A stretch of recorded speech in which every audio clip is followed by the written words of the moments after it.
Today I am going to explain you the last topic of this chapter, pressure in gases, that is page number 86.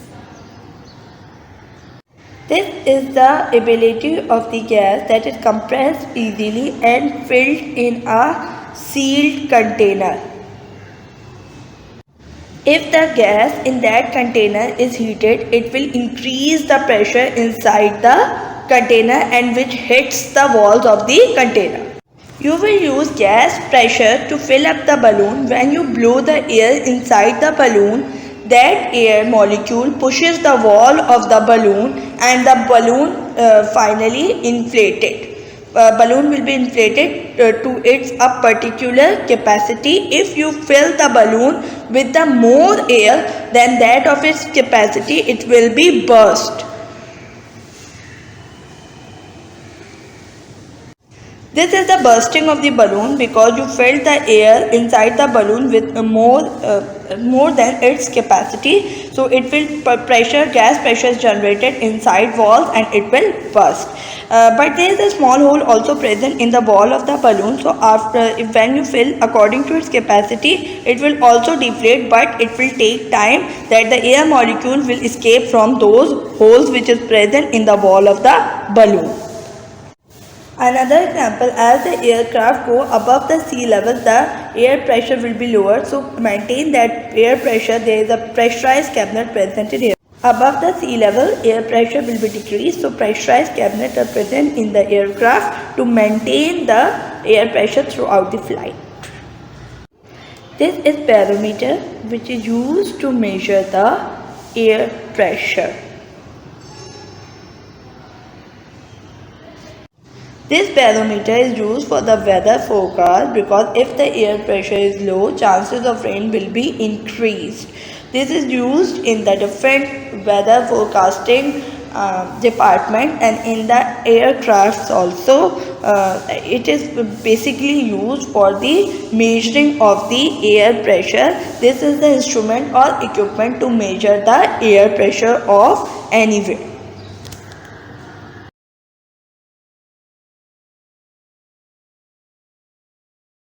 This is another example of gas pressure. Because of the gas pressure which is generated inside the tire keeps the tire inflated.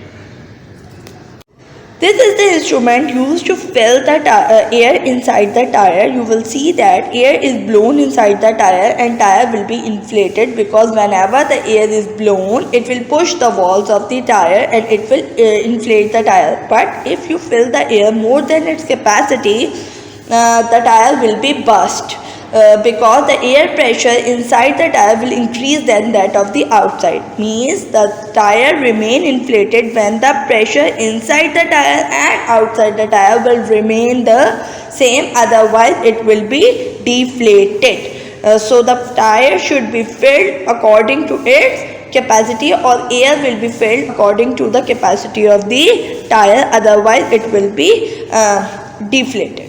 Because it will burst because of the overfilling of the air inside the tire.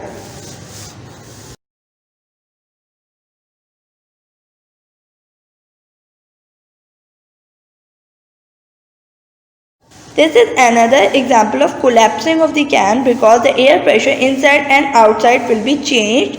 The outside pressure is increased, inside is decreased. You will see this in this experiment. When the can is placed in the cold water, the air inside the can will be squeezed. Okay, the molecule will come closer to each other. That's why it will come out of the container and container will be squeezed. Means the pressure inside will be decreased and outside will be increased. So it will be squeezed. This is another example of deflation of the can. If the cold drink can, the air pressure inside is decreased than that of the outside, it will be deflated. Whenever you hot the can, the molecule starts moving faster. When you place it in the cool water, it will cool down and come closer to each other. So the pressure outside will increase and the can will deflate.